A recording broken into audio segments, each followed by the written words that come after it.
Yeah.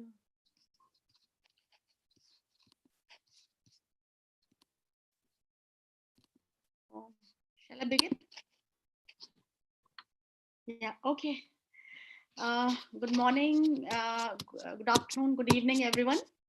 Uh, I would like to welcome all of you on behalf of India Canada Studies Center, University of Delhi, and Forum of Federations Canada to this very interesting new initiative, that has been taken to launch this webinar series. And I think this will start a new beginning in our relationship with Forum of Federations.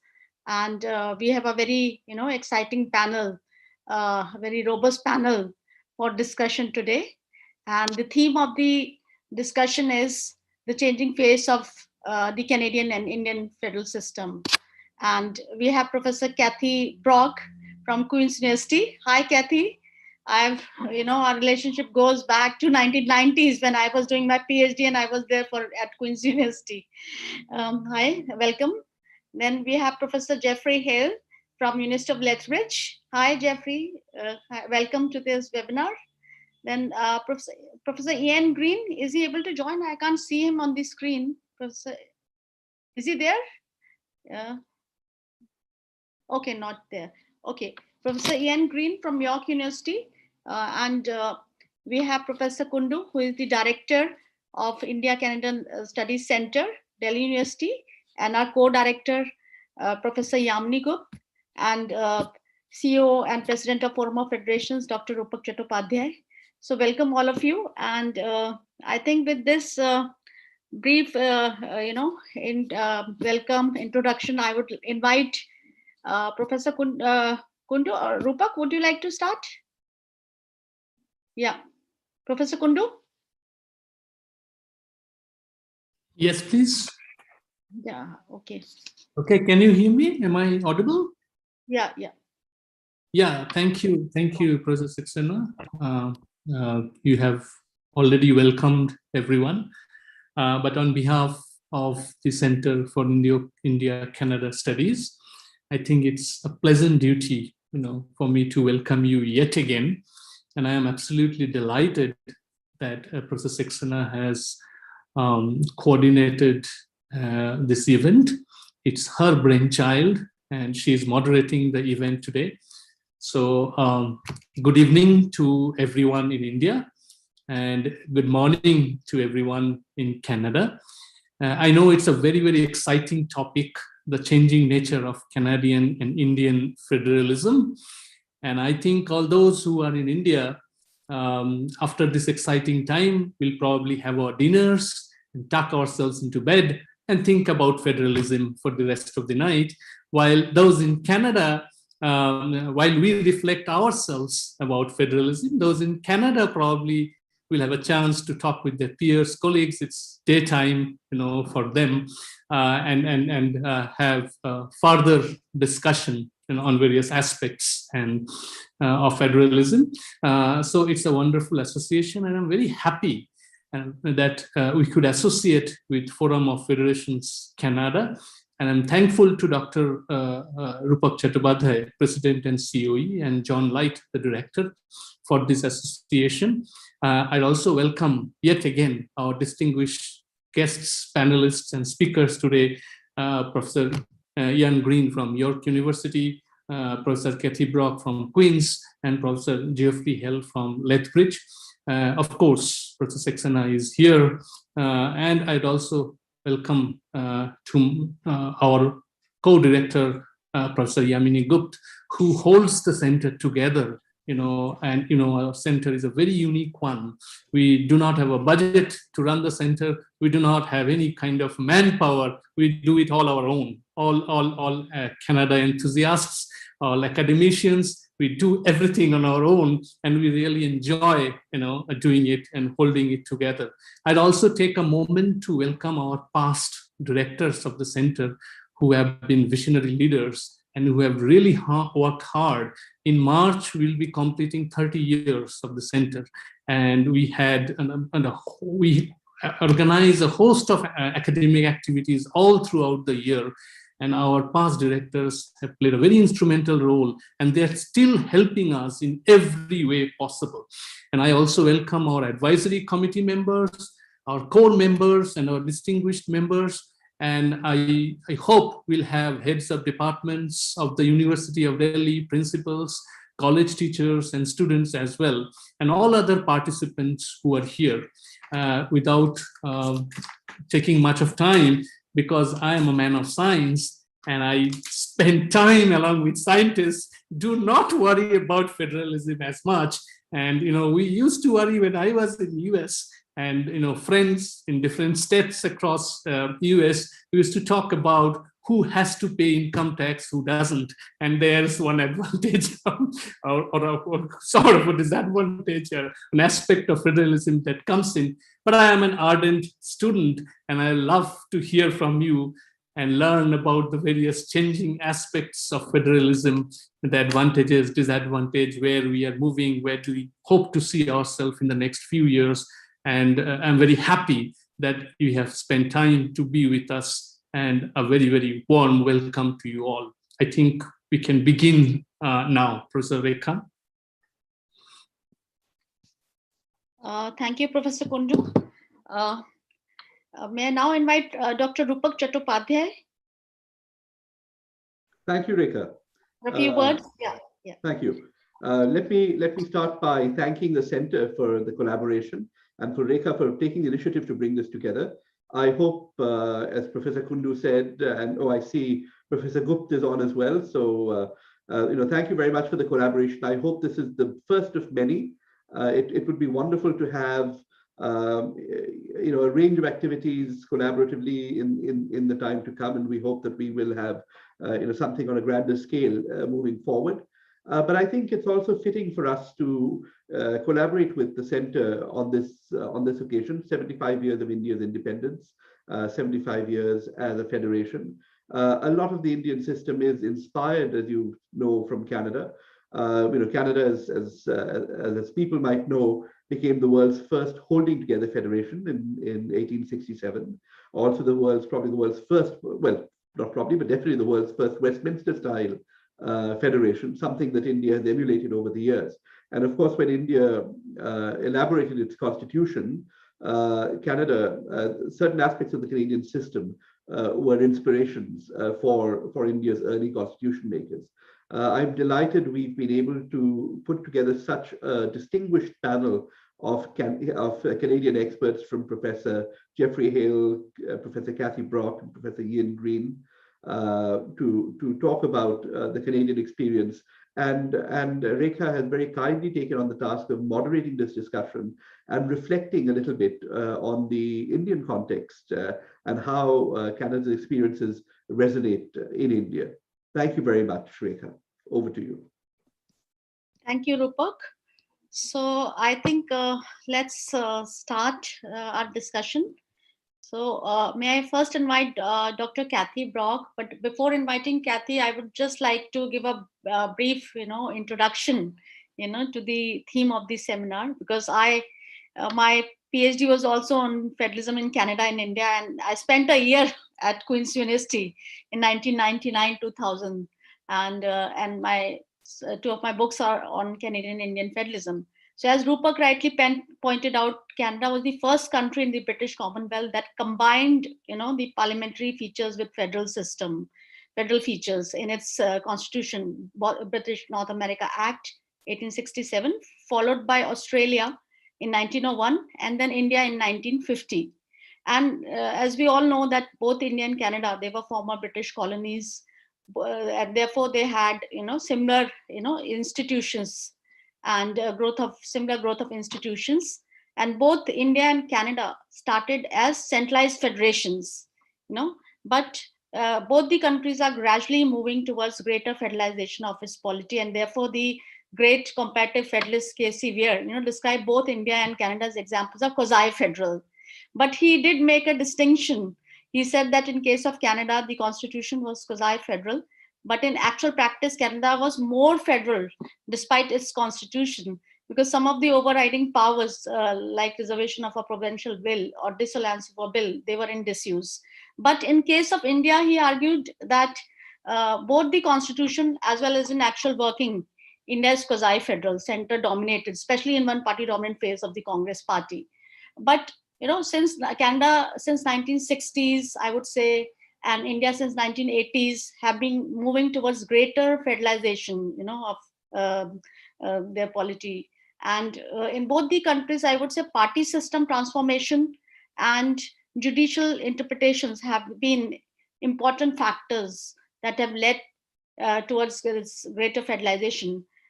In case of Canada, we saw one party dominance of the Liberal Party, which dominated almost, for major part of the history. And then gradually, they moved towards two-party system plus party system. And then smaller parties, third party emerged. And then since 1980s, I would say Canada has also moved towards multi-party system. Similarly, in case of India, we had one party dominance of the Congress until 1960s, though first non-Congress government came to power in 1977, but that was short-lived experiment. But I would say that the multi-party system formally took place in India in 1989, and so in both the countries, I would say party system transformation have been an important factor that has led towards greater federalization.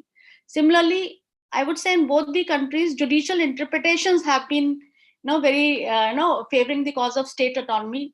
Though initially in both the countries, judiciary played a more restrained role. But over the years, like especially in case of Canada, Quebec secession case, in case of India, this Esa Bomai case relating to President's rule, judiciary started playing role that proved to be more proactive role, supporting the cause of the state autonomy. And last point that, because I know everybody who is keen to listen to our foreign speakers, so but I would not restrain myself from making some comparative points.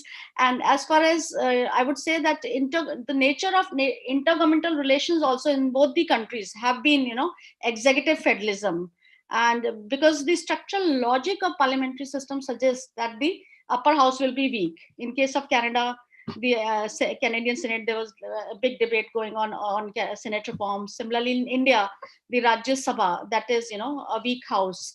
And because of the structural logic of the parliamentary system, because the government of the day is accountable to the popular house. And therefore, the ultimate responsibility for conduct of intergovernmental relations falls on the executive branch. But in both the countries, the nitty-gritty of intergovernmental relations, is informal, one level below, at the level of ministers, secretaries of the two levels of the governments. So though we are on different side of the globe at different level of economic development, but still both are multicultural societies, both are diverse societies. Though in case of Canada, it's not that as diverse as compared to India, but linguistic duality is very prominent in case of Canada, the Quebec issue. So I also did a project on Quebec issue when I was got an opportunity through Shastri to visit Quebec. So with these initial comments, I would invite Professor Kathy Brock, who has been my very old friend also, and she has been a very great scholar and an expert on executive federalism. She has written extensively on public policy issues, on executive federalism, intergovernmental relations, and more recently she has been writing on COVID. She is doing a book with Professor Jeffrey Hale on COVID and federalism. So, I would like to thank all these speakers for agreeing at such a short notice, because everybody asks for at least 2-3 months notice. But thank you so much for agreeing at such a short notice. With these words, I invite Kathy. Kathy, I think 15 minutes for each speaker. Is it okay? Yeah. Kathy, please. Sounds great. Thank you very much, Rekha. And thank you, Suman and Rupak, for having us here. It's really a pleasure to be speaking to you on this important anniversary, 75 years of democracy. That's wonderful. That was one of the things that inspired my comments. And I titled them Federalism, COVID-19 and the Democratic Challenge. One of the things we've seen recently for both Canada and Canada and India, as well as the United States, is a challenge to democracy and our core democratic values that's happening all the time. There's such a tight link between federalism and democracy that we have to pay a lot of attention to this. The literature is full of the challenges that we've seen. There's a question about whether we're in a democratic deficit, whether democracy is in decline or just challenged. We've seen the rise of the executive, and certainly that's encouraged by institutions like executive federalism and its operation in Canada and India, as Rekha has said. But it's also caused by other factors that are moving along in society, and our premiers, our prime ministers are becoming more powerful. And so we have to be conscious of the checks on the executive powers, and that federalism maintains its strength so that it can ensure democratic values are followed in our countries. So what I'll be talking about to begin with is the connection between federalism and democracy and democratic values. And then what really fascinated me, and in part this was triggered by all the media presentations that I've been doing recently, I want to look at the two episodes involving the question of whether or not the government should use the Emergency Act in March 2020 when they did not. Even though Parliament had stepped back from holding the executive accountable, we saw the provinces step up, and we saw the strength of executive relations and the power of federalism when our governments work in concert. So the Emergency Act wasn't necessary.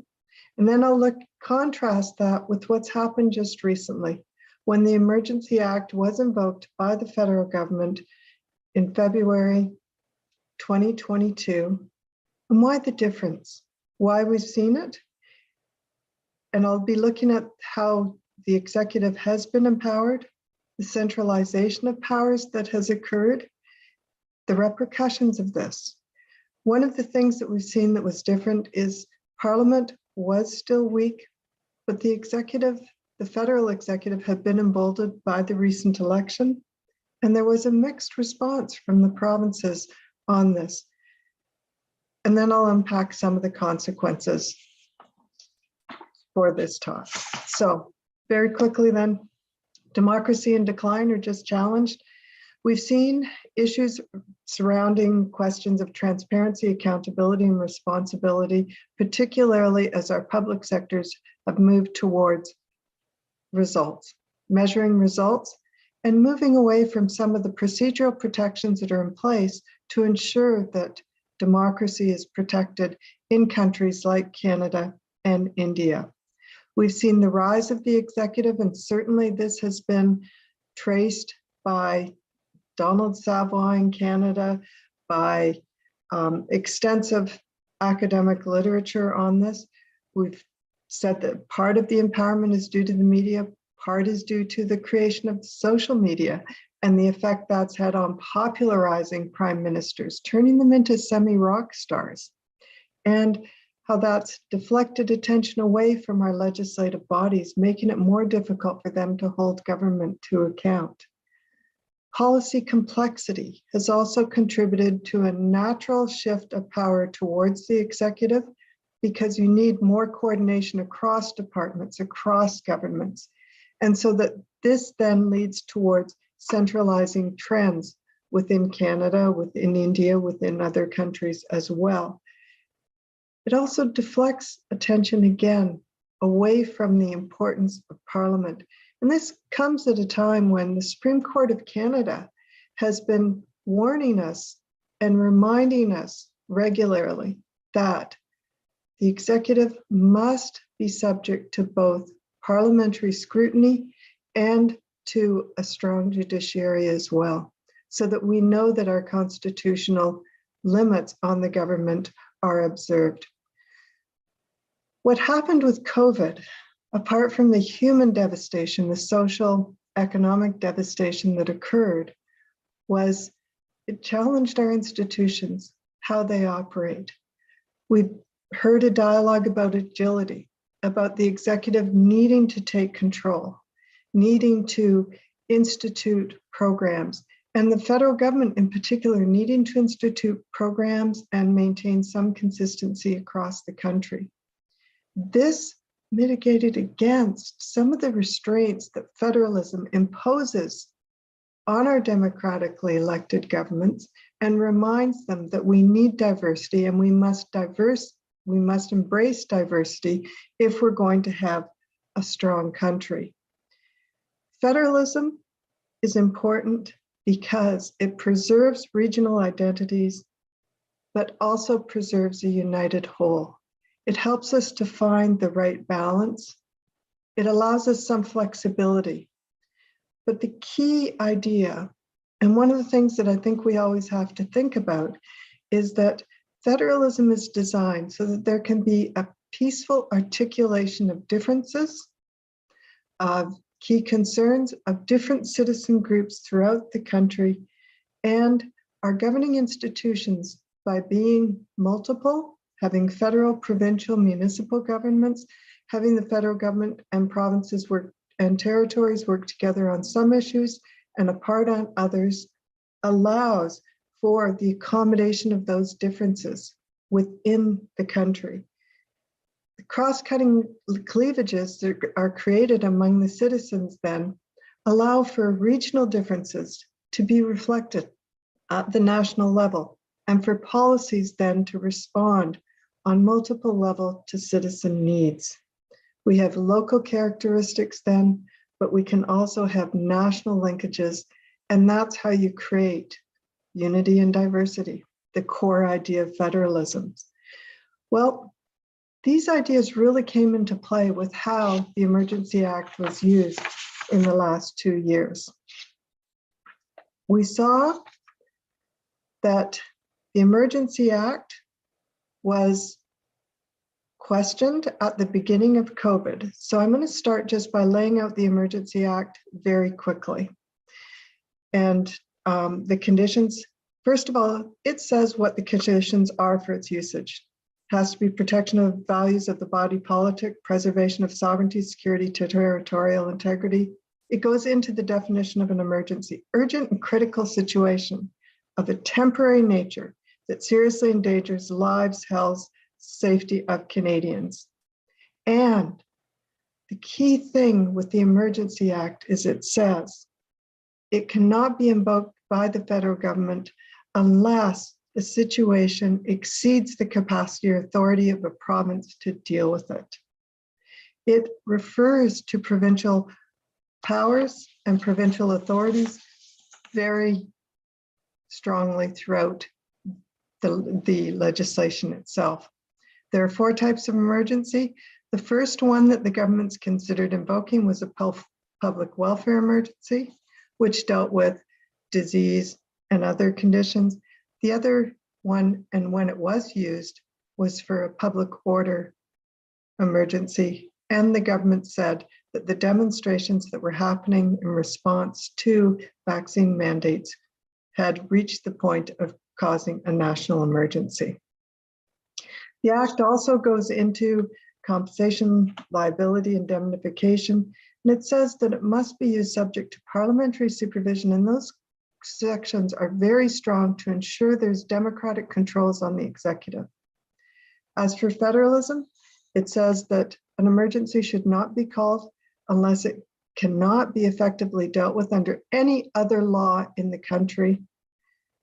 With the public welfare emergencies can impair provincial measures that are taken to deal with the situation, and the governments must act in concert. There must be provincial consultation, and provinces have to have an incapacity to deal with the situation.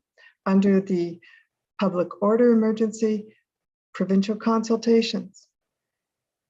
And if there's an imminent need for action, then the federal government can act before, or it can act before it consults with the provinces, but it must consult with the provinces before the use of the Act is reviewed in Parliament and the motion is reviewed in Parliament.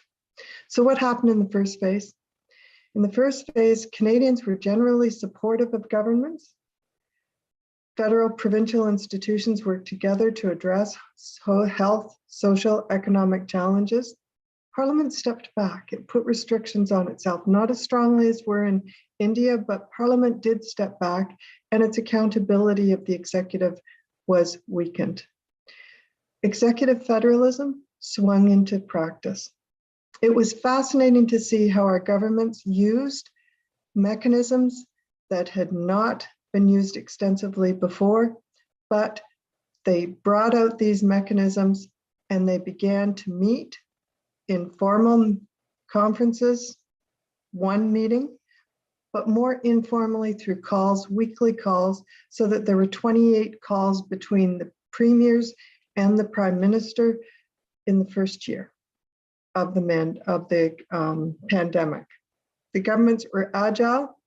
They coordinated their efforts to deal with the pandemic, and they built trust through joint and coordinated statements and reinforced the idea that they were taking a collaborative approach.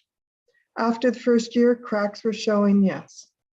But what we had seen in that first year was extensive interactions between the premiers and the prime minister, statements to the public to reassure them that governments were taking action, and they listened to each other, they shared information, and they worked together. They were also supported by a series of agencies developed throughout the public sector that coordinated government actions on all different levels. It was, as I said, a very robust, extensive form of coordination. Our health ministers alone met 25 times in the first year. The institutes were there, but also in terms of substance, we saw good coordination. So, were they going to declare or not declare in 2020? The federal government speculated in March 2020 that they should use the Emergency Act. But it was in part owing to the first ministers' meetings, to those calls, the dialogue, and the level of cooperation that it was not invoked. They did respect the triggering provisions in the Emergency Act. They consulted with the provinces, the federal government consulted with the province and decided not to use the Emergency Act because there were other laws that could address the crisis that was going on. They looked at invoking it, but they respected the very terms of the Act, which said if there are provincial measures, the federal government should not impair them. At that time, the premiers were initially divided, with Premier of New Brunswick saying we should come out and use the Act, the Premier of Ontario being very hesitant, as well as the premiers of Alberta. And eventually, within weeks of the Prime Minister suggesting this, the other premiers said, no, we do not need it, in a formal letter to the Prime Minister. But they called on the federal government for great collaboration to continue. And the Act itself gave the best reason for no use: respect for provincial and territorial jurisdiction and the ability to resolve the crisis through concerted action. As Premier Ford said, Premier Ford of Ontario, every single province is different, so we want to make sure that we still have the authority to make the decisions that our citizens require. So what happened in 2022 then? Why did this consensus break down? Well, it was a convoy, but the situation had changed. Canadians were weary. Their trust of government was wearing thin. They looked at the United States and the freedoms that were allowed there in contrast to the Canadian restrictions. Canadians were restless. The vaccine passports were in place, restrictions on travel, and Canadians were starting to feel that the government was going too far, given where the crisis had evolved with respect to health. They didn't believe restrictions were as necessary. Federal government passed its vaccine mandate, And it said that truckers are going to have vaccines coming back into Canada. And they enacted the regulations. What shocked me at the time was when the federal government enacted its regulations for the federal public sector, it bypassed the Canadian Gazette in publishing them, which is a violation of the principles of accountability in our government, and perhaps indicated that the executive was now starting to exceed its authority. The federal government, provinces, and territories were engaging in inconsistent messaging and measures. They were no longer operating in concert. So when the truckers decided to begin their convoy and to move to Ottawa, they initially had the support of a lot of Canadians who had been thrown out of work by the restrictive measures due to the vaccine mandate, by people thrown out of work just because of COVID, by weary Canadians. And there was opposition as well, but the support initially was quite strong. As the convoy located in Ottawa and as the protest was not resolved quickly, support began to drop, particularly when you had incidences of bad and unacceptable behavior. So on January 28th, the truckers mobilized, traveled to Ottawa, and the protests began to expand across the country to include demonstrations in Toronto, Quebec City, Calgary, the blocking of international bridges in Ontario, Manitoba, Alberta, BC. And the Prime Minister of Canada refused to meet with the demonstrators. He dismissed them as an anti-vax fringe, extremists, and the Liberal caucus even began to split because people were critical of the divisive rhetoric, saying this is not how Canada should be. And Ottawa dug in with the federal government, consulting with the provinces on the morning of February 14th and invoking the emergency measures for a public order emergency. And if you look at the orders and regulations, they are extensive. There is overreach. We can discuss them in the time period because I'm going to wrap up very quickly. But what was really struck Canadians when this Emergency Act was invoked was this was a protest, it was demonstration, it was being declared to be an occupation, but people questioned that and they wondered about the rights of freedom to assembly, freedom of expression. And then when Ontario, Manitoba, Alberta, BC used measures to clear bridges or to clear demonstrations without invoking these special powers, people questioned the federal government invoking the Emergency Act. On Friday, February 18th, the police moved into Ottawa in significant numbers. On Saturday, they made a push against the demonstrators. By Sunday, it was quiet. And on Monday night at 8 o'clock, the House of Commons passed the government's motion to invoke the Emergency Act. But the Senate, that federal institutions that we deride, raised its tired and old head and said, hold on, we aren't sure we agree with this. The media was openly questioning the government, as I've suggested. And yesterday, the Trudeau government revoked the Emergency Act, and the Senate was not forced to make a decision, which was interesting. Premier Ford followed in alignment with the federal government, and it also revoked its emergency provisions, which were never extensive as the federal ones. So what are the consequences of this episode? Well, in the first phase, we saw diversity, experimentation, debate, and the citizens were well served. In the second incident, there was diminished debate, citizen rights were curtailed, and there's a question about overreach. Federalism is about diversity and unity. It's about limits to centralization. When our premiers were strong and pushed back against the federal government, it worked well. And citizen rights were respected. Peaceful articulation, accommodation of differences, important dialogue. That did not occur in the second episode. And I don't think there are any better examples than the two treatments of the Emergency Act. And I'll just conclude with the words of the Canadian Civil Liberties Association, which is saying in its law case contesting the federal government use of the Emergency Act, that while the federal government and many Canadians may disagree with the nature and extent of various municipal and provincial responses, this disagreement is no justification for resorting to the Emergencies Act to take control of provincial powers and blur the lines that federalism draws. Thank you.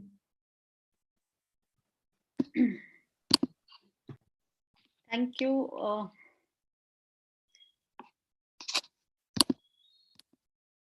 Yeah. Thank you so much, Professor Kathy Brock, for your very, comprehensive, comprehensive analysis of the situation, and especially how the Canadian Federation evolved during the COVID, pandemic time. And I won't repeat what you have said, but I would just like to make some comparisons with India. That if you see the Indian case also, to begin with, there were a lot of, there was a lot of centralization, and there were already existing acts. There was no new law which was, brought about, but there was this Disaster Management Act and Epidemic Disease Act, Drugs and Cosmetic Act, which were used, unlike Australia, where they had also brought a new legislation to deal with the pandemic. And the first two phases, there was more centralization, and there was a lot of tussle between the center and the states about the lockdown, the way it was done, and a lot of panic and incidents of migrant workers and the plight of the migrant workers. And but then, and many states like West Bengal and some other states, they also were, very much against the use of these centralizing, features by the center. But I think the third phase, during the third wave, the things appeared more collaborative and cooperative in terms of the federal response to the situation. And the states, they were also allowed more autonomy, more leeway to fight with this COVID, and because health is a state subject. And they had greater autonomy to issue guidelines regarding opening of shops and on rotational basis, and weekend curfews, imposition of curfews, or entry without COVID negative report. So I think, and in one important thing that I would like to mention here is, in case of India, is that it has been a very good example of cooperative federalism, executive federalism, because the center, the Prime Minister had been holding, several meetings with chief ministers through video conferencing, and from time to time, several such meetings were held to, discuss the situation in different states. So it was a very good example of executive federalism. But I think I've also written, in my articles, that it would have been better to use the constitutional forum of interstate council than using ad hoc forums, or ad hoc mechanisms like chief ministers conferences. So when we have a constitutionally mandated interstate council under Article 263 of the Constitution. Now, I would not make much comments, because everybody wants to listen to our foreign speakers, and but I got a request that I should give some more introduction about the speakers. So just Kathy, just I would like to just add a few points about Professor Kathy Brock, who is professor at School of Policy Studies and cross-appointed to Department of Political Studies, Queen's University, and current past president of Canadian Association of Programs in Public Administration, and past national research chair for the Institute of Programs in Public Administration. And she has published extensively on different themes, relating to federalism, Canadian and comparative politics, Aboriginal governance issues, and constitutional matters. And she has been also, advisor to Government of Canada and at the Institute of Intergovernmental Relations. And so I think with this introduction, again, because I got a request from the audience that we need some more introduction. So thank you so much, Kathy, for this very insightful presentation. With this, I invite our next speaker, Professor Ian Green. Yeah, Professor Ian Green. Ian, are you there? Yeah. I'm unmuted now. Okay. Welcome. Good to see you. Good to see Yeah. you too. Yeah. So Professor Ian Green is Professor Emeritus and University Professor in the School of Public Policy and Administration, and mostly is retired now. But in academics, nobody retires. You are more active once after retirement. So I have known him for almost for 3 decades, and I've seen him constantly publishing, and he has been a great expert on judiciary. He has been writing extensively on judiciary and federalism and Supreme Court, and he contributed one article in a book which I published in 1990s, comparing the Supreme Court in Canada with the Indian Supreme Court. And he has taught courses in Canadian public law, Charter of Rights, court organization management, and public sector ethics. And his research interests are public administration, ethics, Charter of Rights and Freedom, ethical politics, courts and tribunal administration, public policy and administration. So, Ian, over to you. 15 minutes. Thank you. Thank you very much, Rake. It's so good to see you again after having seen you in India a few years ago. And thank you for inviting me to this very interesting discussion. There is so much we could talk about, but so I'm going to reflect on how two of the federal elements of our constitutions of India and Canada have evolved since 1947. The court system and judicial appointments, and also appointments to the upper houses in their parliaments. And as you and others have mentioned already, the Indian Constitution copied and improved upon a number of elements of the Canadian Constitution. But in the last 75 years, the institutions of the two countries have evolved in different ways to adapt to changing circumstances in their countries. So first of all, looking at judiciaries. In 1867, Canada's judiciary had a unified judicial structure with the provinces responsible for the administration of courts at all levels, and the federal government had the power to appoint judges to superior courts with appeals to the Judicial Committee of the Privy Council. However, the 1867 Constitution included what we call Section 101, which allowed the Canadian Parliament to establish courts for the, quote, better administration of the laws of Canada, unquote. Under Section 101, the Supreme Court of Canada was established in 1875, and it became Canada's final court of appeal in 1949. Also in 1875, the Exchequer Court of Canada was created primarily to hear cases involving revenue, taxation, and crown liability. To begin with, Supreme Court judges were ex officio judges of the Exchequer Court. The Exchequer Court did not have its own separate judge until 1887. By the time of Indian independence, it had only 4 judges. India's constitution copied the Canadian unitary court system, but also created the Supreme Court of India instead of leaving it to Parliament to establish a Supreme Court later on. Jurisdiction similar to Canada's Exchequer Court was given to the Supreme Court of India. But starting in the 1950s, the jurisdiction of Canada's Exchequer Court started to grow, partly because of the explosion of administrative law issues under federal jurisdiction. In 1970, the Exchequer Court became the Federal Court of Canada with 12 judges, and its jurisdiction included not only administrative law and federal money matters, but also security and intelligence, Indigenous land and treaty claims, maritime law, and intellectual property. Most of these cases would previously have been heard in provincial superior courts. In 2003, the federal court split into the Federal Trial Court and the Federal Court of Appeal. And today, these two courts have a total of 65 judges. The two courts are itinerant courts, hearing cases in a dozen different court centers across Canada, and occasionally on First Nations reserves. The courts have become recognized for the excellence of their jurisprudence, particularly regarding intellectual property, Indigenous issues, and national security.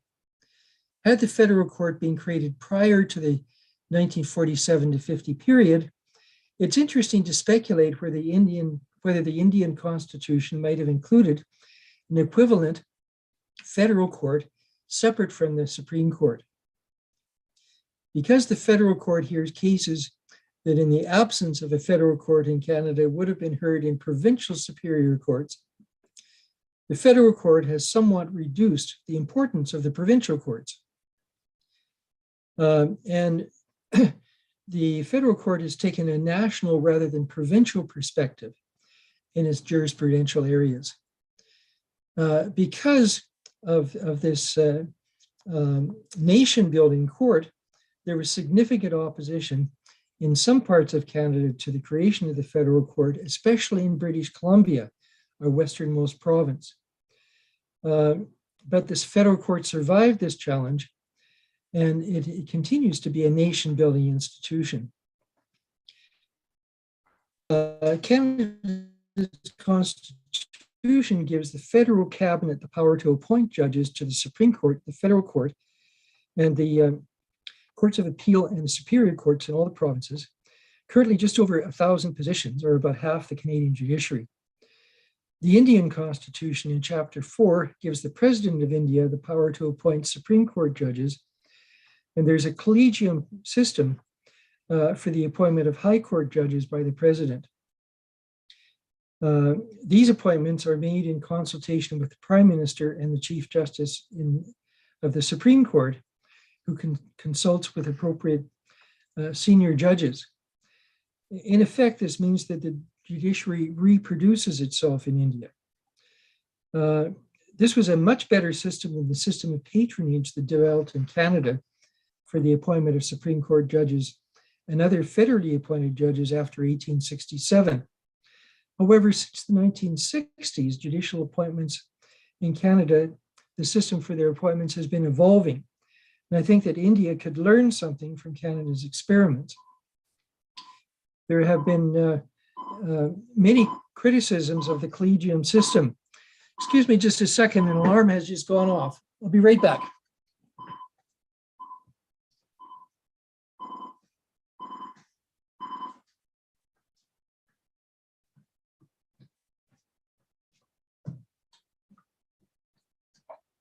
Sorry about that. I thought I had everything turned off, but best laid plans of mice and men. Anyway, I think India could learn something from what's happened in Canada over the past 50 years in terms of our evolving judicial appointment system. Since 2016, there's been an independent advisory board of 7, consisting of 6 lawyers representing various legal entities and 1 retired judge. The chair is currently former Progressive Conservative Prime Minister Kim Campbell.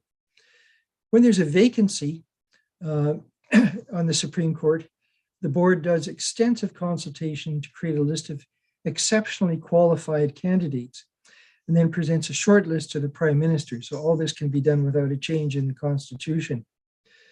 There's a general consensus that this system has resulted in excellent judicial appointments on our Supreme Court and is much better than previous systems, and especially the highly partisan system that was in place up to the 1960s.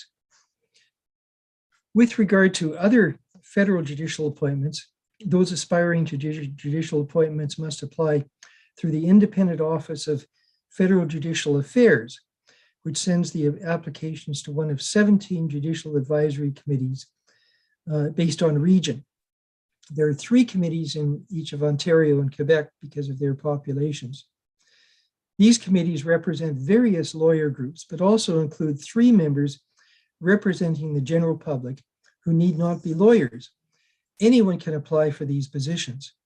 I applied for one in 2016 and got as far as security screening until they decided, or the Minister of Justice decided I wasn't diverse enough, which is fine, I've been too busy anyway. Since 2016, the Office for Federal Judicial Affairs has reported the number of applicants for judicial positions and the number of judges appointed in each year, broken down by gender, diversity, that is Indigenous, visible minority, persons with disabilities, LGBTQ2, and language proficiency in both French and English.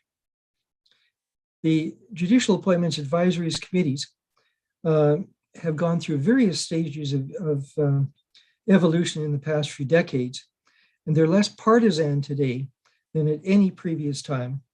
But unfortunately, from my perspective, partisanship is still an element that I think needs to be further reduced. In India, the constitution was amended in 2014 to 2015 to create a National Judicial Appointments Commission. But later in 2015, the amendment was struck down by the Supreme Court as a violation of judicial independence. I can see online there's still a great deal of discussion in India about how to reform the judicial appointment system to make it less judge-centered and more diverse, more democratic, more federalist. Anyway, I think the appointments changes in Canada have resulted in a better quality judiciary overall, one that emphasizes legal skills and demographic diversity more and provincial identification less. What about the upper houses in our two federations? The changes in how Canadian senators are appointed has had an impact, as Kathy has alluded to. I think had the debate about the Emergency Act gone forward in the Senate, it would have been much more illuminating than the one that occurred in the House of Commons.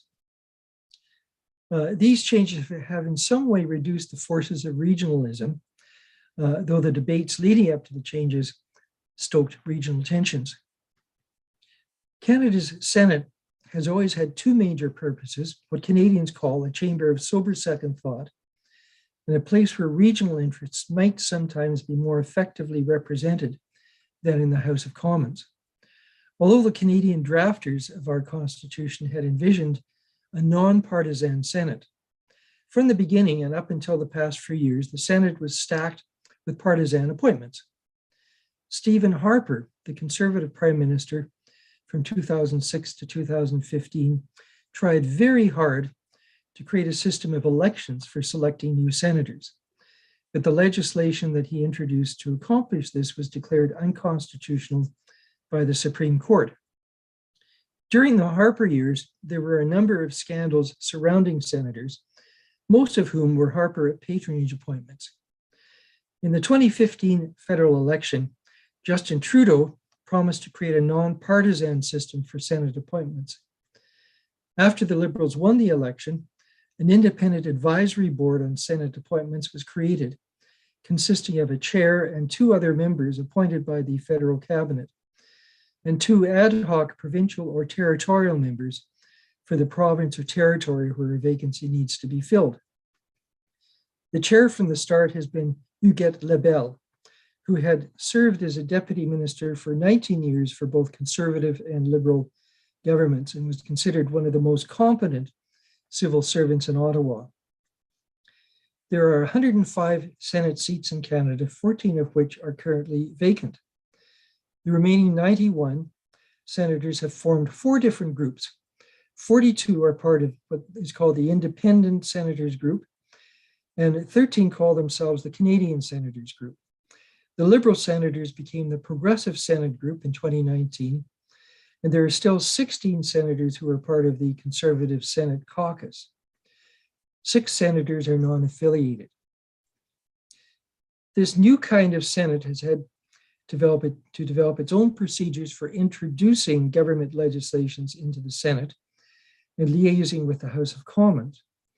One of the independent senators, Mark Gold, who was a colleague of mine at York before he started doing other things in life, was appointed the government representative in the Senate, and he introduces bills from the government. In my opinion, even though there are growing pains, the Senate is more effective and credible than it ever has been. Bills are no longer rubber stamped when the government has a majority in the Senate. And the Senate is definitely fulfilling its role as a place for sober second thought. It represents a greater diversity of interests than it did before, but may be less effective in representing regional interests. It certainly does not represent partisan regional interests as it used to. And I think this could be seen as strengthening federalism. The Rajya Sabha has 250 members, 238 of whom are elected by state legislatures, and 12 are nominated by the president for their contributions to the fields of art, literature, science, and social service. This system was certainly an improvement upon the Canadian system, which at the time of Indian independence was based primarily on patronage. From the 1970s until 2015, Senate reform had been a much debated topic amongst political scientists and others in Canada, and the Indian model was one that was often considered. But there was no consensus about what approach to Senate reform would be best. In the end, it was really the Supreme Court of Canada that ended the debate by declaring that Stephen Harper's attempt to create an elected Senate was both unconstitutional and contrary to the original purpose of the Senate, which left the door open for Justin Trudeau to promise a more nonpartisan approach to appointing senators. If the Canadian experiment works, perhaps some of the Indian states might consider electing more nonpartisan or non-party affiliated members to the Rajya Sabha. One of the strengths of federalism within countries is the ability for provinces or states to experiment with policies, and then other states or provinces can learn from these experiments in developing their own policies, and that has certainly happened during COVID, as Kathy has pointed out. Internationally, one of the advantages of federal countries is that they can learn from each other's experiments with improving the federal elements of their countries. Canada and India have always learned from each other and will continue to do so. Thank you, Rekha.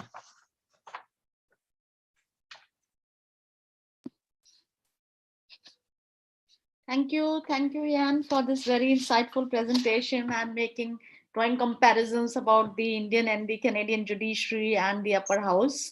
And you rightly pointed out that India has borrowed, a lot of features from the Canadian model, and Indian Supreme Court, or I would say the Indian judiciary and even the Indian Supreme Court is considered to be one of the most powerful Supreme Court in the world after the American judiciary, American Supreme Court, because of its power of judicial review.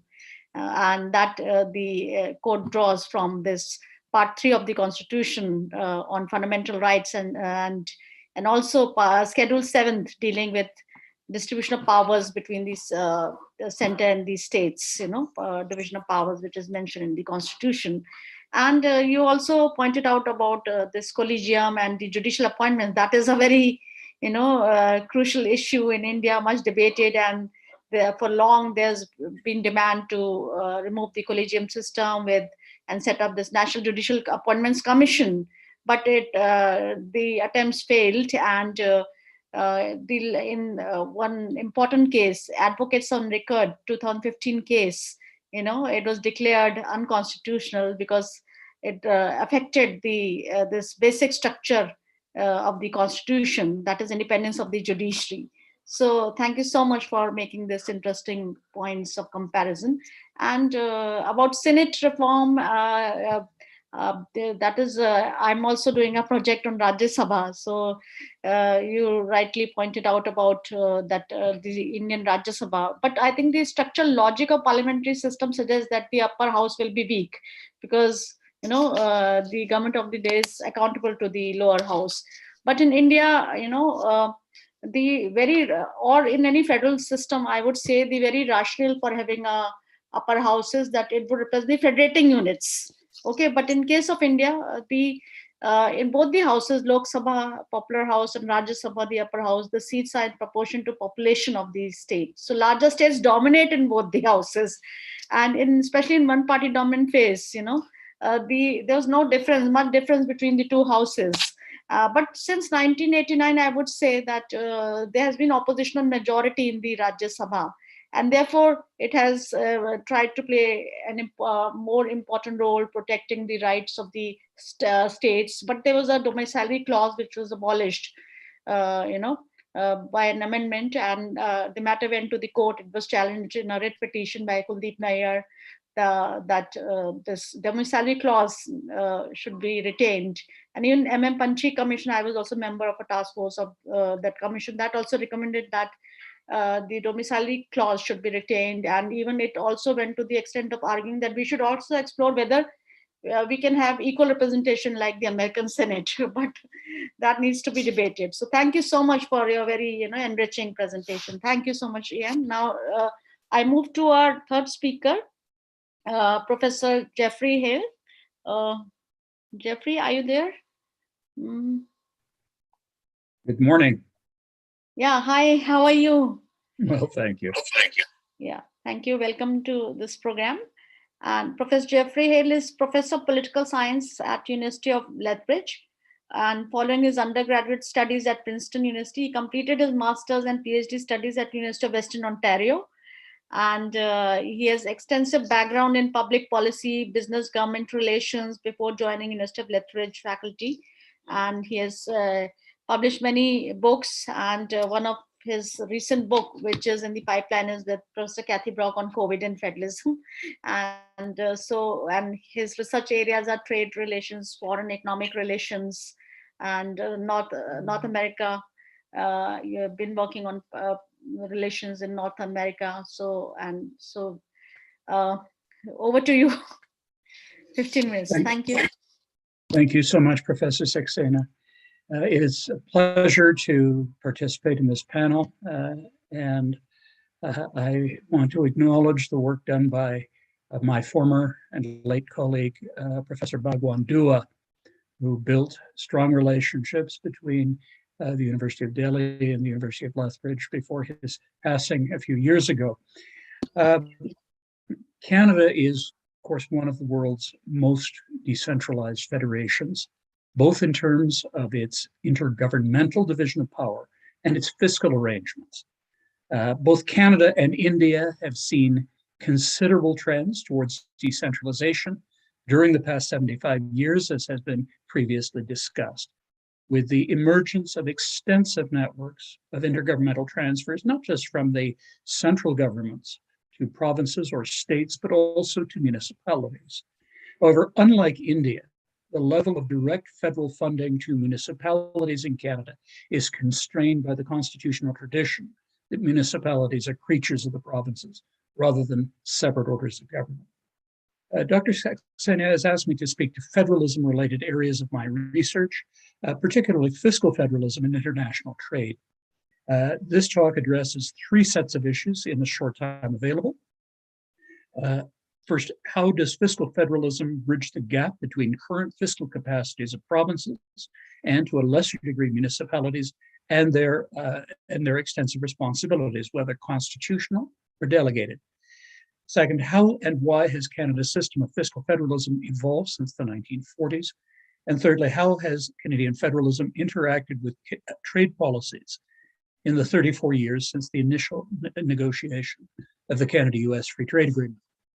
As we have time, it will conclude with a brief discussion of major issues shaping the trajectory or direction of fiscal federalism in Canada in the 2020s. Canada is almost unique among federal states in that subnational governments have greater cumulative fiscal capacity in terms of the authority to generate their own source revenues, although this capacity varies widely among provinces. Municipalities and indigenous governments are typically far more dependent on transfers from other governments. In 2019, the last year before the pandemic, government spending in Canada totaled about 41 cents of every dollar of domestic economic activity, about the same amount as in 2001. Put in a wider context, that's a little more than the 39.3% average of GDP across G7 advanced industrial nations, about half again as large as in India. The enormous federal pandemic stimulus of 2021 added an additional 16.7% of GDP, more than double pre-pandemic levels of federal spending. But no thoughtful observer pretends that spending at such levels is sustainable. When intergovernmental transfers are stripped out of the equation, Canada's provincial and territorial governments raised 43% of total own source government revenues, compared with 36.5% of the federal government and 11.6% by local governments in 2019-20. Again, net of transfers, provincial territorial governments accounted for 46.7% of spending, much more than the federal government with 25.1%, or local governments at 20.4%. Balance of government spending in Canada is largely accounted for by social security funds, financed by dedicated taxes and investment revenues managed by varying degrees of arm's length from both senior orders of government. And that's something we could discuss in the discussion period. While there is a significant vertical fiscal gap on average among different orders of government, it is less significant than in India, where states are dependent on central government transfers for more than half of their aggregate revenues. Why this level of decentralization? First, provinces are primarily responsible, as in India, for the largest sources of overall spending: healthcare, education, and social services, although responsibilities for income transfer programs are shared between both senior orders of government. Second, all provinces have more or less independent access to major sources of government revenues: personal and corporate income taxes, value-added and other consumption taxes, along with extensive revenues in many provinces from government-owned businesses and fees and royalties from provincial ownership of natural resources. Municipal revenue sources are limited mainly to property taxes, user fees, and sale of services. Outside Quebec, which is an anomaly within Canada's federal system, although many people would argue that it is closer to the original intent of Canada's fiscal system, tax system design and administration are largely coordinated. Each province has the right to set its own tax rates autonomously, reflecting both revenue needs and internal political dynamics, although there is some tax competition among provinces. Canadian provinces are far less dependent, as I said earlier, on federal transfers than their Indian counterparts. Thirdly, the largely French-speaking population of Quebec, which is home to about 22% of Canada's population, has insisted on the autonomous exercise of its full range of constitutional responsibilities for most of the period since Confederation, while also drawing the largest share of federal transfers of any province.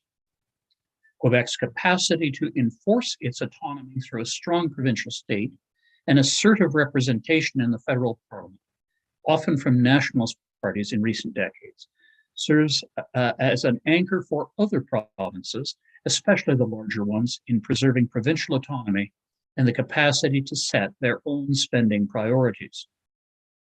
The main constitutional tool for centralization, fiscal centralization, is the so-called federal spending power, which is the capacity of the federal parliament to set terms, whether broad or more specific, for its transfers to other orders of government.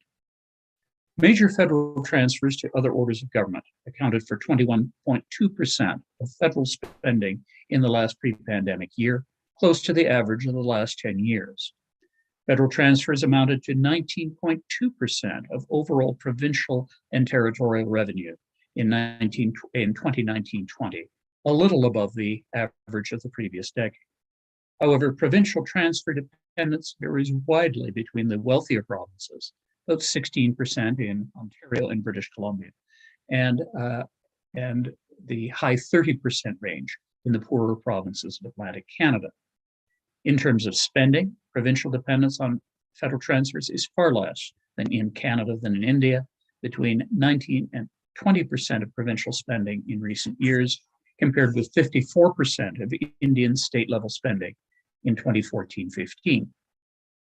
Both countries have major economic disparities among subnational units, but differences in per capita GDP between the wealthiest and poorest states or provinces are notably smaller in Canada than in India.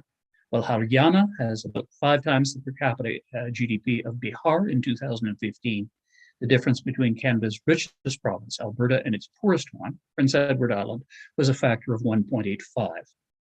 However, the combined effects of Canada's personal tax and transfer systems have substantially narrowed this gap as it applies to personal and household incomes, as opposed to GDP. Equalization transfers, which are set by Ottawa based on a standardized provincial revenue generating capacities, are unconditional in use and they account for about 30% of federal transfer spending. Transfers to support health and social spending, which are distributed across provinces on a per capita basis, accounted for most of the rest. Direct federal transfers to the provinces increased by 34.7% in 2020-21, largely due to the pandemic. But this figure does not include substantially higher provincial tax revenues from taxable income support to individuals and businesses, although both figures are supposed to decline as we move away from the pandemic. And this is a function of what Keynesian economists would call automatic stabilizers.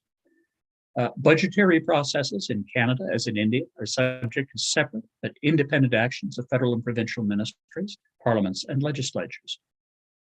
Autonomous control over budgetary processes in each order of government remains central to parliamentary sovereignty in each order of government. However, Canada has no independent agencies, such as India's Finance Commission or Planning Commission, with powers to recommend changes to revenue allocation or the funding of capital projects by such subnational governments. While patterns of federal-provincial transfers have stabilized in recent years, in contrast to broader patterns of decentralization in the last quarter of the 20th century, it is worthwhile considering how Canada reached its current state of decentralization, looking back before we consider how past and present patterns may influence the future. Given exclusive federal responsibility or international trade, just to take a break between fiscal federalism and its evolution, it seems incongruous to discuss them in the context of federalism. However, federalism matters to trade policy in three ways. First, while the federal government has formal autonomy in negotiating trade treaties, it lacks the authority to enforce them in areas of provincial jurisdiction under a 1937 court ruling in the Labor Conventions case, which remains in force. Secondly, provinces retain primary jurisdictions over large areas of economic regulation, including domestic government procurement, which involves affiliates of foreign companies as well as domestic ones. Third, international trade accounts for about 65% of GDP in recent years, compared with about 40% in India. 7 of Canada's provinces, including all the larger ones, have consistently exported more to other countries than they have to other provinces for some years. The federal government accommodates the need to balance regional differences in provincial and regional export sectors by consulting actively with provincial governments on trade measures affecting major industries within their provinces. This said, climate change mitigation and adaptation policies have largely changed the context for federal-provincial relations with respect to economic development and are likely to change it for trade in recent years, depending on policy instruments that evolve. And this trend is likely to consider for the foreseeable future. Coming back to the evolution of fiscal federalism, N.K. Singh, in his 2020 article on fiscal federalism in India, contrasts Canadian and Indian federalism as systems of coming together and holding together of constituent units, respectively. Coming together federalism involves the assembly of pre-existing political units without destroying their distinct identities. Dr. Singh defines holding together federalism in countries like India and Brazil as an attempt to decentralize responsibilities to state and local orders of government to overcome regional and local discontent with central policies. However, a more detailed reading suggests that while Dr. Singh's description of coming together federalism may have been true of Canadian federalism in the 1940s and 50s, as suggested in the introduction to this webinar, it is much less so today. The fiscal demands of the Second World War, combined with widespread fears of post-war economic disruption following the trauma of the Great Depression, enabled the federal government to maintain its wartime centralization of control over revenues after the war in the so-called tax rental agreements, but without a formal constitutional amendment. The federal government exercised its spending power inherent in parliamentary budgeting powers to set conditions on federal transfers to provinces, which helped to shape the early stages of the Canadian welfare state, measures consistent with Dr. Singh's coming together typology. However, many French Canadian and Quebecois academics note that these measures reflect a much longer historical pattern of federal intervention in areas of provincial jurisdiction. Provincial governments became increasingly restive with these provisions, and over the period between 1947 and 1962, we see progressive decentralization with the creation of a Quebec income tax, and the initiation of the federal equalization program in 1957. A 1962 tax collection agreement enabled provinces to resume a greater degree of control over their own tax rate setting processes, but Quebec set up its own independently managed income tax system. During the 1960s, Quebec negotiated higher cost, a number of tax transfers, and subsequently compensated opting out from federal social programs in areas of provincial jurisdiction. Both these demands and their frequent accommodation reflected a holding together pattern of fiscal federalism in response to the deepening of Quebec nationalism, which culminated in the election of a separatist government in 1976 and the first of two sovereignty referenda in 1980. However, the rising costs of shared welfare state programs, including health and social service transfers to provinces, reinforced by rapidly growing inflation rates and federal deficits, challenged the fiscal sustainability of the federal state during the 1970s. And some of these issues may well be relevant in the 2020s. In 1977, Ottawa responded by unilaterally redesigning federal transfers to cap transfers to the provinces and offset by expanded tax room granted to provinces.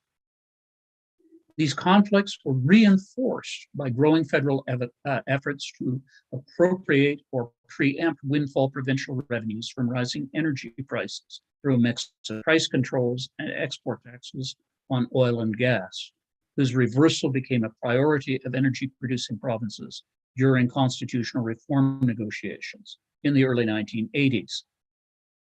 While these conflicts later subsided as energy prices fell, the most significant change involved the negotiation of the Canada-US Free Trade Agreement in 1987-88 with strong provincial consultation and engagement. The effect of Canada-US free trade was to replace the traditional East-West relationship of trade across Canada with a growing emphasis on North-South and other external trade relations, in which most Canadian provinces ultimately exported more to other countries, especially the United States, than to other provinces. Moving forward, these developments coincided with another looming crisis of the federal fiscal state in the early 1990s, promoting further federal reductions in transfers and greater decentralization in the utilization of transfer revenues. This, of course, affected trust between federal and provincial governments and an unwillingness to accept greater federal conditionality in grants. The federal government also ceded greater control over labor market and immigration policies, as well as giving provinces greater flexibility in setting their tax rate structures after 2000. Although federal funding was restored after 2004, rising transfers have encouraged further fiscal decentralization in Canada by increasing provincial fiscal capacity. This is not to say that the federal government is without resources in managing changing demands on fiscal federalism. The Harper government, changed the equalization system in 2006 to increase the level of energy revenues accounted for in the equalization programs. And it could do so because equalization is funded exclusively from federal revenues rather than redistributing provincial revenues, as in Australia. It also shifted the basis for funding health and social transfers from a complex historical formula to a per capita transfer to recognize population shifts among provinces. I understand it's a significant issue in India as well. While these actions alleviate cost pressures on larger, faster growing provinces, they do so at some cost to smaller provinces with stagnating populations, which typically are aging faster than the national average. The Trudeau government became the first federal government to introduce a major shared cost program since the 1960s by introducing a national childcare program in 2021 to cap the cost and increase of the availability of regulated childcare spaces through a series of bilateral agreements with provinces and territories. It remains to be seen how the costs of this program evolve relative to those of historical shared cost programs, and whether these costs impair the relative fiscal capacity and mutual trust necessary to introduce new federal initiatives in areas such as pharmacare, as opposed to increasing transfers to sustain existing healthcare systems.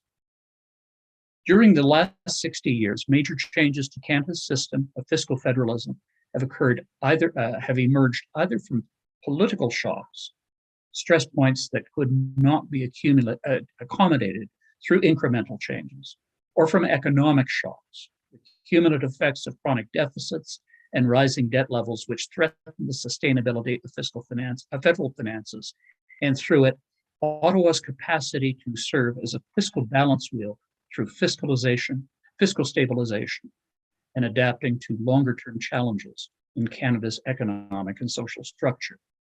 The unprecedented growth of federal debt in peacetime during the COVID-19 pandemic and the return of rising inflation after 30 years of relative quiescence recall developments during the 1970s, which stabilized Canada's system of fiscal federalism and triggered 25 years of intense intergovernmental conflict. However, these developments overlap with a series of long-term trends, which are likely to challenge the balance of federal and provincial powers in different ways. And perhaps we can discuss this in the discussion period that follows. Thank you very much.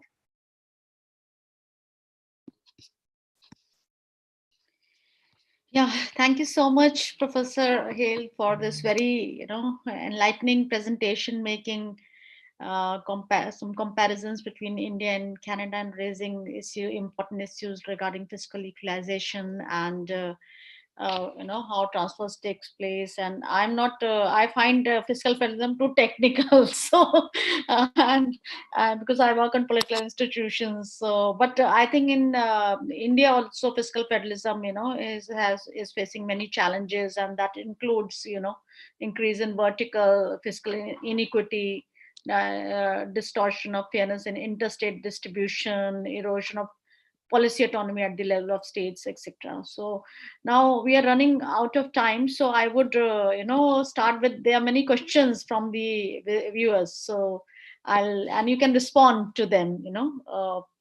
So first question is from first question, one second, is how do we compare the Canadian and Indian federalism in terms of conflict resolution? So anybody can respond? That depends. In matters of security, I would defer to Professor Brock, but I think her observation of the management of conflicts around the Emergencies Act is a good example of how Canadian government have generally managed to avoid major conflicts on security issues, at least since the 1980s. On control over natural resources, it depends on the government in power.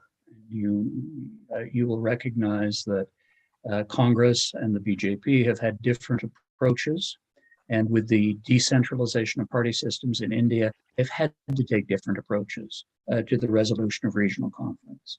In Canada, because the Liberal Party has traditionally been the party of energy consuming provinces, and the Conservative Party, and to a lesser extent, the New Democrats have been the party of energy producing provinces. Conflict management overlaps with partisan divisions, which makes mutual forbearance significantly more important. Mutual forbearance was present during the 1990s, accommodated by a period of very low energy prices historically. Conflict has been greater during the period of since Mr. Trudeau's election in 2015, due to the structural implications, the political and economic shock occasioned by responses to climate change. And we have yet to see how these issues will work out. I am not familiar with India's management of climate change issues, but as a developing country, India is quite understandably reluctant to subject itself to the kinds of economic shocks that it feels that Western industrial countries should take lead in due to their earlier contribution to the accumulation of greenhouse gases. Thank you, Professor Jeffrey. Now there are two questions on COVID-19, so I will club them. One, thank you Divyangna for this question, very interesting question. There are two questions, one is from Barkha Dubey and the other is from Palmi Das. Now, owing to COVID-19, question is owing to COVID-19 pandemic, how is the fiscal gap affecting the administration of the Canadian federal state? Also, has healthcare been compromised? And another question, related question is, given the recent rise of health emergencies such as COVID-19, what are the changes that need to welcome in this current federal structure in India and Canada? Kathy, would you like to respond? Sure, thank you, Rekha. You're touching on two very sensitive points, I think, for both federations, from what I've been watching. And in particular with Canada, in the middle of COVID, the question of increasing healthcare transfers to the provinces came up. The premiers are holding a hard line on this. They are saying that the federal government is underfunding healthcare. COVID has made the situation worse, but also it shows the need for more basic services, better infrastructure in our healthcare systems, more beds in the hospitals, et cetera. So they're pushing for an increase in the healthcare transfer that would be substantial. The federal government deferred those discussions, saying it was better not to do it during COVID, but afterwards. But now their feet are to the fire and they are going to have to address this head on.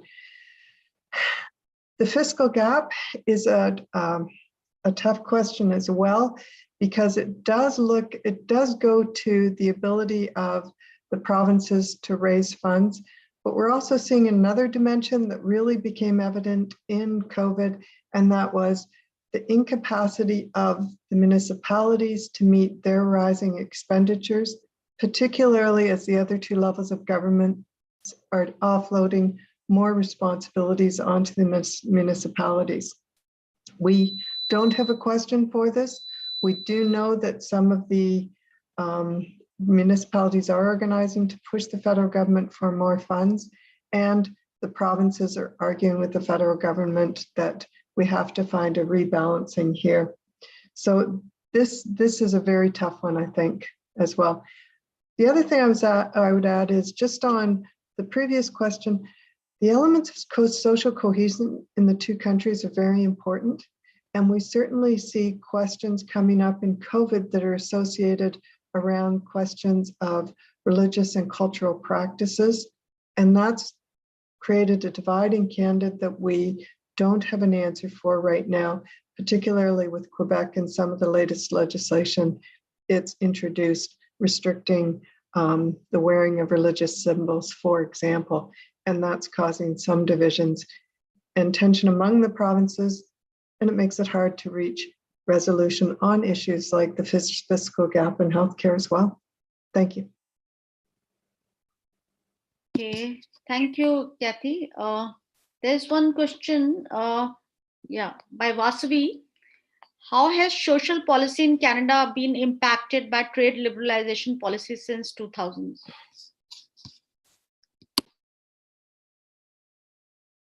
Jeffrey?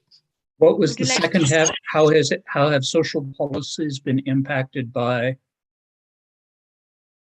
By trade liberalization policies since 2000 in Canada?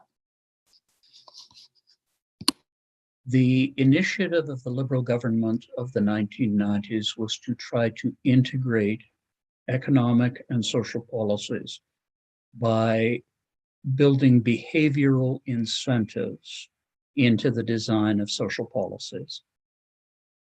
The second way that the two have interacted has been the redesign of the public pension system to move away from a pay-as-you-go system of social security towards more pre-funding of social security.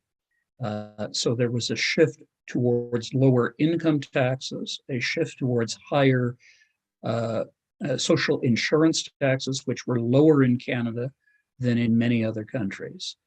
And what this has done has been to encourage the development of a huge set of capital funds in major pension plans. It also saw both federal and provincial governments moved the management of public service pension plans, which are typically much better than private sector pension plans, into a more private sector model of accountability rather than as a bookkeeping entry. And what this has done has been paradoxical, because in freeing pension funds to invest internationally to obtain a more stable return than could be obtained in Canadian stock markets, this has been necessary to avoid oligarchic control by the financial sector over the industrial sector. But it has also in recent years led to significant capital outflows, as almost half of all pension funds and more than half of major public sector pension funds are now invested abroad. So on the one hand, this provides for greater stability for the pension system and greater security in the long term for pensioners. But on the other, it limits the capacity of Canadian companies to raise funds in capital markets and has led to significant capital outflows, especially as we move away from large-scale energy developments, which were a major source of capital inflows in the 2000s and the early 2010s. So this is a very complex issue. It affects different sectors of social policies in different ways.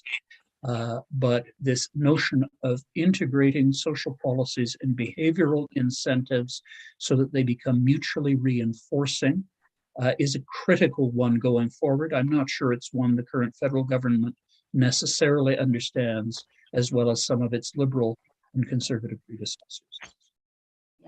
Thank you, Jeffrey. Now, I think we have to wind up, so I'll just take just one more question, and Ian, you can respond to that question. This is from Chongam Aaron. His question is, could the issues of Aboriginal or Indigenous self-government be resolved without any amendment of the Constitution of Canada?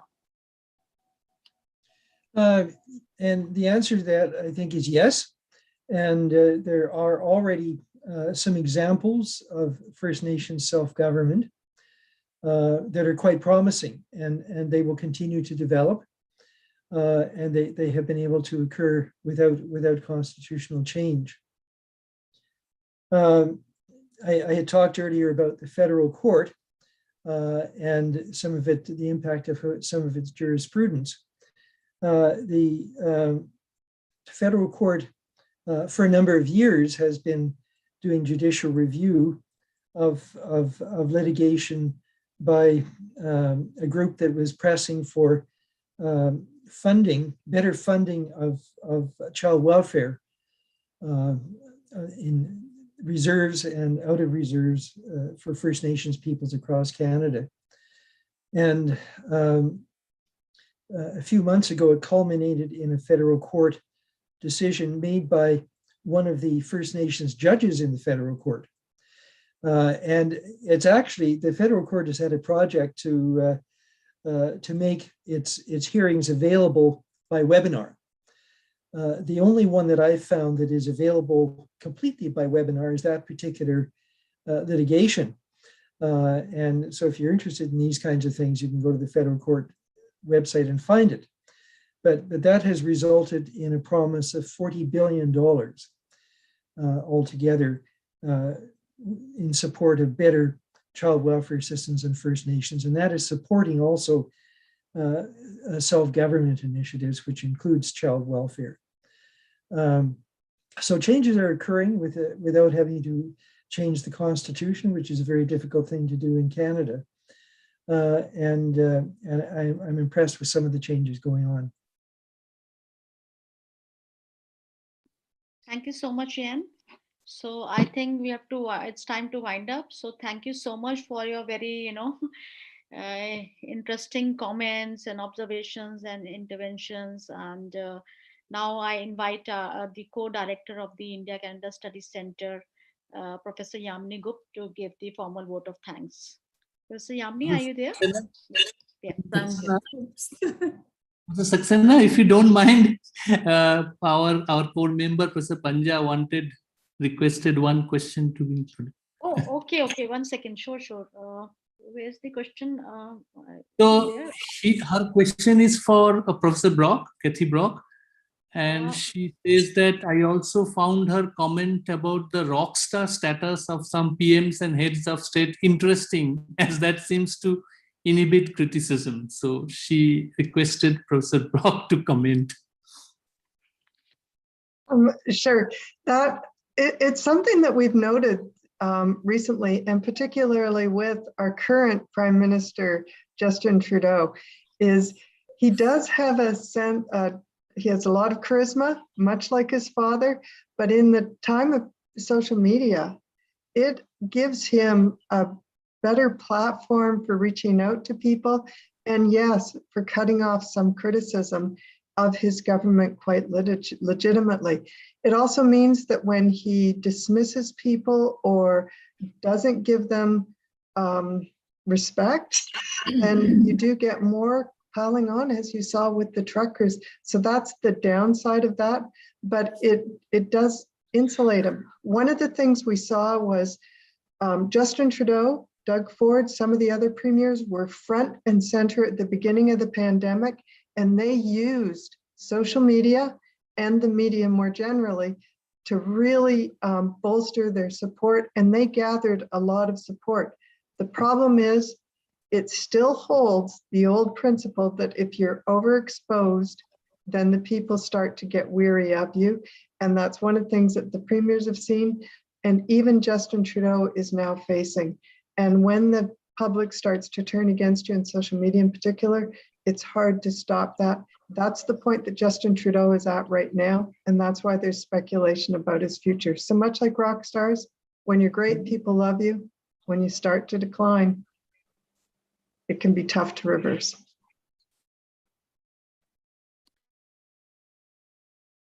Oh, and just on the question of Nunavut, Nunavut is a new territory. It is a majority population of Indigenous people, but it's a public government. It's not an Indigenous government. It has a lot of Indigenous elements, languages incorporated into its operation, but it was created as a public government quite deliberately because it would always be inclusive, and that was certainly consistent with Indigenous and Inuit principles, and it reflected the Canadian ethos. But right now, Nunavut, Northwest Territories, are very taxed by COVID, but also by what's been happening in the natural resource sector. And both are very worried that the federal government's going to have to take stronger action and even take over some powers of government again. So they're quite worried. They're fragile territories. They need support. That was in response to a question in the chat.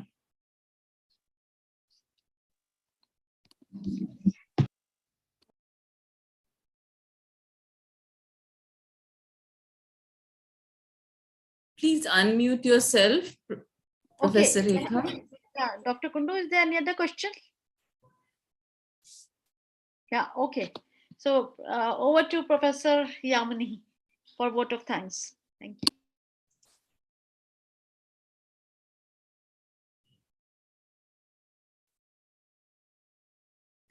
It's my proud privilege to propose this vote of thanks. I would like to thank Professor Rekha Saxena, Dr. Rupak Chattopadhyay, and John Light from the Forum of Federations for partnering with the Center for India-Canada Studies and putting this event together. The speakers in today's webinar, Professors Kathy Brock, Jeffrey Hale, and Ian Green, have given us very topical and interesting perspectives on federalism in India and Canada, and a lot to think about. Many thanks to you all. I would also like to express my gratitude to the director of the center and members of our core and advisory committees for their sustained and unstinting support to the center. Thank you all. Thank you, Professor Yamini, and thank you so much. I would also like to thank the Forum of Federations again and India Canada